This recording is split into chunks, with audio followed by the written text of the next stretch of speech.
TS Singhdeo का जगह में बाकी 2.5 साल था, लेकिन भूपेश बघेल जी खा गया। कैसे खा गया?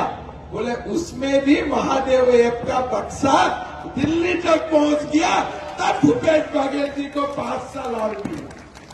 भाइयों और बहनों, अरे ऐप बनाना ही था, भूपेश ऐप बना देता था, कोई तो आपत्ति नहीं था।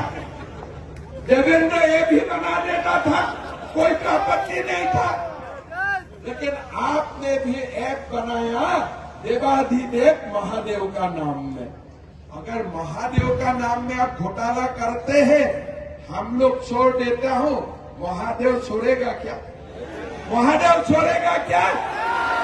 तो भाइयों और बहनों, ये भूपेश बघेल को गलती से ईडी सीबीआई छोड़ देने से भी महादेव छोड़ने वाला नहीं है, और मान लीजिए महादेव उनको छोड़ने वाला नहीं है।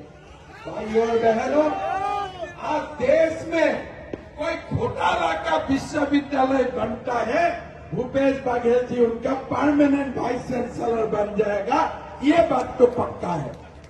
भाइयों और बहनों, आज वही भूपेश बघेल बोल रहा है कि नरेंद्र मोदी जी झूठे हैं।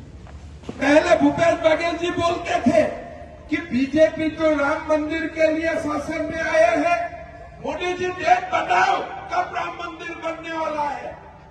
अभी भूपेश बघेल जी डेट बता देता हूं, 22 जनवरी को राम मंदिर का प्राण प्रतिष्ठा होने वाला है।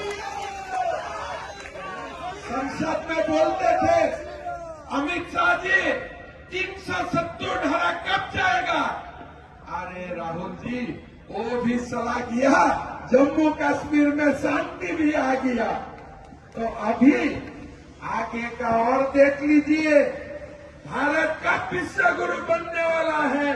नरेंद्र मोदी जी तीसरा बार प्रधानमंत्री भी बनेगा और भारत भी विश्व गुरु बनेगा, वो भी सुन लीजिए। भाइयों और बहनों, छत्तीसगढ़ भगवान राम का नानीहाल होते हैं, मां कौशल्या का जन्मभूमि छत्तीसगढ़ होते हैं। अगर रामलला का मंदिर बनते हैं, सबसे किसका खुशी होते हैं? छत्तीसगढ़ का लोगों का सबसे ज्यादा खुशी होता है। सुप्रीम कोर्ट 3 साल पहले जजमेंट दे चुका है कि रामलला का भव्य मंदिर बनेगा। रामलला ही रामलला है, बाबरी मस्जिद झूठ है, रामलला सही है। भूपेश बघेल जी, आपने रामलला का दर्शन करने के लिए किया? कभी आपने देखा है? नहीं किया।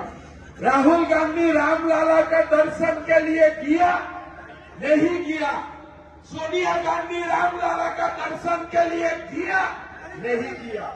क्यों नहीं किया? अब तो दुनिया का सारे मंदिर जाते हो, ग्रीन सिग्नल मंदिर में जाते हैं, लेकिन जो मंदिर जाने से बाबर और अकबर और औरंगजेब नाराज हो जाते हैं, वो मंदिर में वो लोग नहीं जाते हैं।